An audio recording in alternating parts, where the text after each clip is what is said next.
So we're here with Charles Nelson, Stepping Stone Landscaping. How's it going? Doing well. Thanks for being here. Check out the podcast, LCR Media Podcast. I'll put the link in the description for all the updates about all of this that we talked about. He's moving out of his storage facility. He's been here for how many years? Almost four in August, yeah. He's got a shop, so we'll probably stop back there when that's all set up and check that out, give you guys some sneak peeks of that. But we wanted to make a video before he moves out of storage because he was tooting his own horn and on the podcast talking about how organized it is and how we got to stop by and check it out. So he was kind enough to show us, and there's a lot of good stuff that I've already seen. So definitely stay for the rest of this video so that you can see all of the tips and tricks. And everyone kind of starts here, right? I've talked about it on my podcast too. Everyone usually starts at a storage unit, just one maybe, and then as you grow, then the storage grows. And sometimes you outgrow your storage, like Charles here, and you can get a shop. If you can, then that's an awesome situation. So I talk about that on my podcast, separate episode, storage versus shop. And Charles also talks about it on the podcast as well. So check that out, LCR Media Podcast, after you finish watching this video.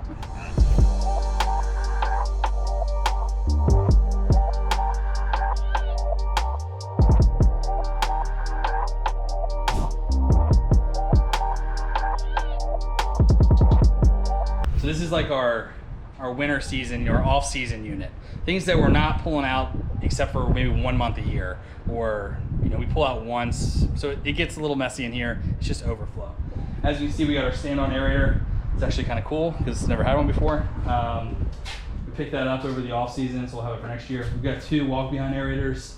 We haven't had to use our backup 52 so far, so it's kind of got a fan on there and some other stuff. But that's our backup 52 mower. When I acquired the other company, I picked up his mower, just to have as a backup, so that's nice, but probably need to run it. It's gonna hold. 2 truck bed tailgates when we put the ramp racks on. I know that, yeah. Leaf vacuum, spreaders, all that kind of stuff. The wall build out lumber these days. I mean, gosh, you gotta save this stuff for next season when we do the leaf vacuum. And then the guys, it's my birthday last week, so they bought me this. It's a birthday present. What is this? It's is it a heater or a bug thing? Tower heater. Heater. Nice. So it's kind of like almost like a miscellaneous catch-all, some seasonal stuff. This is usually seasonal. So we've got the backup mowers. Our other backup mower will be in here, but it's in the other unit. We'll show you. But this door doesn't get opened every day. Yeah. This door gets opened once a month, maybe, kind of thing. The other ones are pretty. So you haven't used this stand-on aerator yet? Never. Oh man, it's gonna change the game for you next year, man. I'm happy that you finally got a stand-on aerator. I know. These are great, and we went many years with just running. And it's you still need those. Yeah. Unfortunately, there's still going to be times where you're gonna need to use them. That's why you should have good ones. Yeah. I've got a really piece of junk one that I cringe using it, so I do whatever I can to avoid using mine. So 100%. It takes you like 10 minutes each yard for this thing if you know what you're doing and you flip through. So 19 hours is probably hundreds of lawns aerated. Yeah, this is this unit. No real bells and whistles in here. Try to keep it, I guess, semi to the wall so you can get to it. But again, we're not in here a lot. Yeah. That's the Echo, whatever, the 8010. Totaled after a year. So unfortunate for this person, they're kind of stuck in between us. So we have 5 units in this section. You can see here, and then we've got this poor person. Luckily, they're never here. At least we never see them. It's just, on a side note, the downside of running out of a storage unit is management. We talked a little bit of this in the podcast. Is, we don't want them to see everything that goes on here. These doors are usually closed by 8 o'clock in the morning. We'll keep our shop door open, but we're very aware of just driving around, showing people. It's unique. Not everyone does it, and prying eyes. I don't want other people driving around and seeing we have all this stuff in here. For sure. So, all right, going into our, this is kind of like our repair shop, if you will. We do have some backups in here, and then we're moving. So we're moving in here, next week. So we have some new stuff that we bought for the new unit, or the new shop. Nice. But this is our backup mower. We use for our standers, we have 3 of the Wright 36-inch B standers. Works well for us. This one's got 270 hours on it. Nothing crazy. We do a lot of push mowing. You got to have some backup push mowers with 3 mowing crews. So all your equipment is in one of these, are in these storage units right now? You don't keep anything loaded out there? Not over the weekend. Because you got the ramp racks and all that, and trailers. Well, we don't have enclosed trailers, but I do plan on changing that when we get to the new shop. We don't need to unload and reload every day. Blowers, guys, everything's going out of stock. You know, supply issues, no one can get stuff in. So that's why we can't get any blowers, because you bought them all. I bought. We love the Husqvarna 580, I think it's called. And we love the Echo 2620s. When a dealer tells me they're running low, I don't know, I'm an easy guy to sell to, I guess. Right. Well, no, I mean, you don't want to take any chances. You just go. 2 years ago, we were down 2 blowers the first week into leaf season. It's hard enough to get this stuff in and get it made and all that. Like, just get it when you can at this point. So these are all backup, or these are the mowers that are all in service right now? No, these are all backup. Some of them are older and need some work done, and then we need to do some repairs. So I look these mowers, I want to say right now you can get them for about $450 after tax. Right now you get a commercial 21-inch for $1,500 plus. So I'm like, okay, you get 3 of these for the price of 1. What we do with every 4-stroke engine is we put an hour meter on it. So you can get these on Amazon for $10. You can see all of them have it. And we log it. So every time we do blade change outs and scraping the decks, we do once a week every Wednesday morning, we log the hours. So we use Slack, and we also, a thing that I've never seen anyone else do is we label all of our mowers. So every mower has a name. And where'd you get those little things? So every time I have friends and family going down south or somewhere out of town, I'm like, hey, if you're gonna stop at a gas station, see if they have those little license plates. I can't find them anywhere. Oh, I got you. So a buddy of mine went down to Florida a few years ago and bought, I don't know, 20 or something. Oh, wow. So, nice. Yeah, no, they're all labeled. You can see them. Oh, yeah. But so we track the hours every time we do any kind of maintenance. We'll say, okay, we change the air filter at 100 hours, or change fluid, or sharpen the blades. We say that, and so if a customer always says, and if you're in the mowing game, you have 2 responsibilities: cut high, and then have sharp blades, and show up. You know? Yeah, right. But if they question, your blades are dull, right? The treatment company came out and said our blades are dull. I was like, well, ma'am, these are the mowers on your property. We sharpened them 5 hours ago. Doesn't really matter how many hours we're on, we just document it. Sometimes that can be a waste. We might change that later on, but traditionally we're trying to sharpen blades every 10 hours to 10 to 15, which is overkill. But this is why we have the shelf here, because it kind of makes this a little bit less noticeable. So we do have a charging system, which you can't tell, set up. This is where we charge our batteries here. We don't keep it on just in case something would happen. We just have it on when we're here. Right. But then we have our blade sharpener over here. So sorry for this being so dirty, but we got the blade sharpener. What is this? The 712. Once we switched over to this thing from the angle, it was a game changer. So now we're able to keep our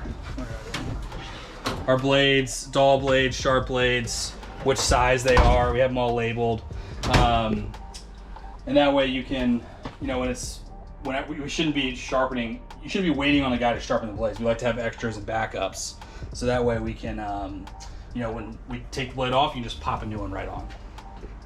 But yeah, this was for consistency, because what we found is anybody's picking up the angle iron or angle grinder, and trying to sharpen the blades, like everyone does it differently. You see someone going like really quick, you see someone doing it on both sides. So this is very consistent.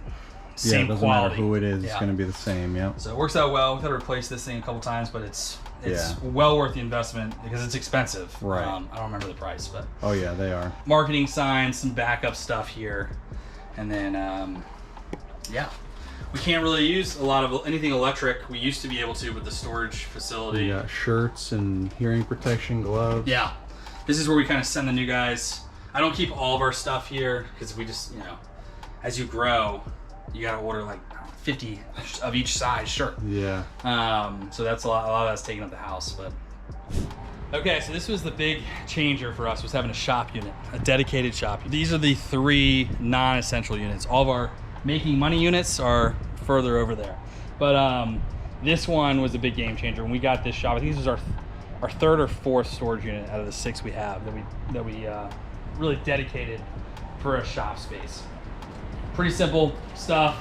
But just this is a storage unit, guys. You don't see this. If you look up top here, these boards that are up there, nothing is screwed in. If you start working in a storage unit, or working out of it, they're pretty big about don't damage their stuff. You can. People I know will screw directly into the wall.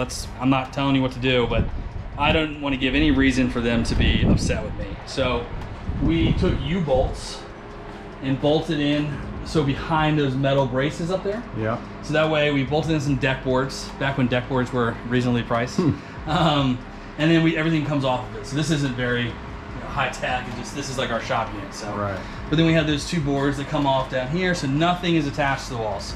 Everything you see here, these checklists we have, these are magnetic hooks. And then on the other side here, we've got a calendar, some to-do lists, or our whiteboard.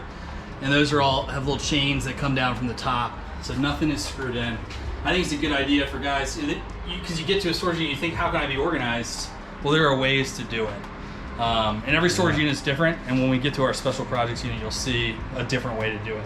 Here, this hasn't been updated in years, but route density, right? It's important to kind of get a overview of where you are.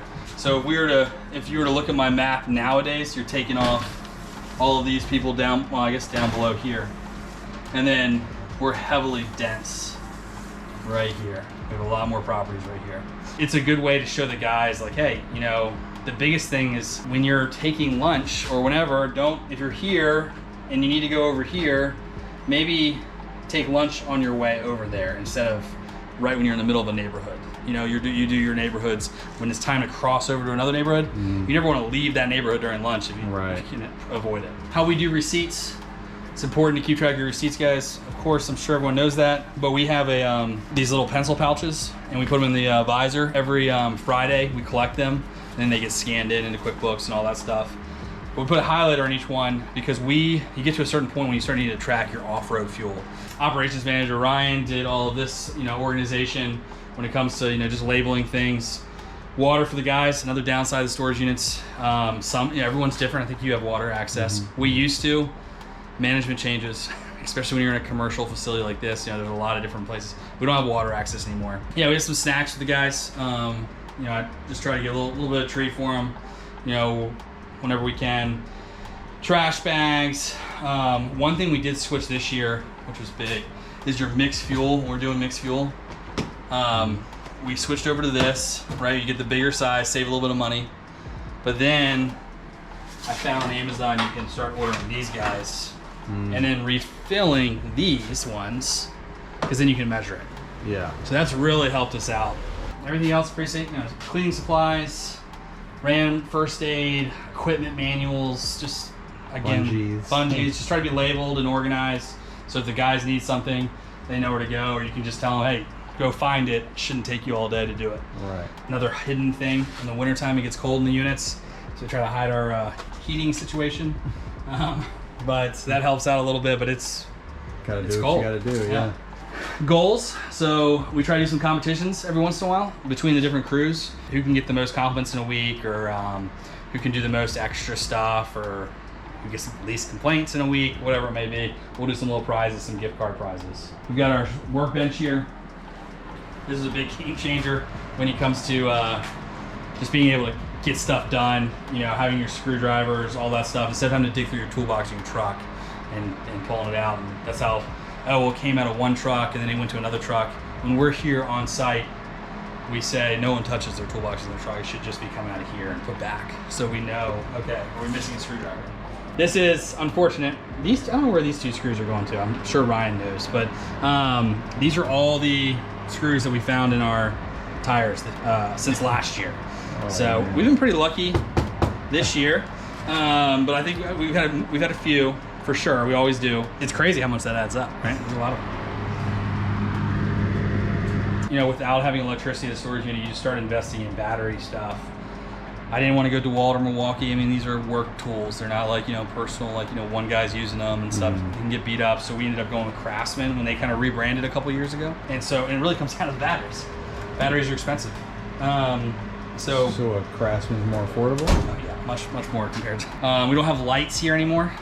Some of the units have a little tiny light bulb up in the corner, but when they stop working, they won't replace them for us because they think we're using it for bad. They're not wrong. So we have to have lights. So we've invested in some of these guys. because as much as I'd like for the guys to be home, you know, when it's still light outside, when we're doing leaf removal. Well, yeah, in the fall. I mean, it's like dark at like 5 or something, and you're trying to finish up your day. So. Exactly. Big thing for me is checklists. So we got some checklists over here you can check out. Every morning, the guys need to do their trailer checklist. So they're checking this off. They need to sign their name at the bottom, and then our operations manager Ryan makes sure this is good, and just, you know, they put it on his basically desk right there. And then I have a big one that I don't see a lot of people do when you get to a certain size. It's a standing around checklist. So if you're standing around, nothing to do, there's literally a checklist for that. So, hey, did you top off all the gas in the mowers? All that kind of stuff. Yep. So it's important to have that, and we like to pull that out as well in the mornings to make sure that the guys just have something to do. So this is our first mowing crew. This is LM1. So now we're getting into the money making side.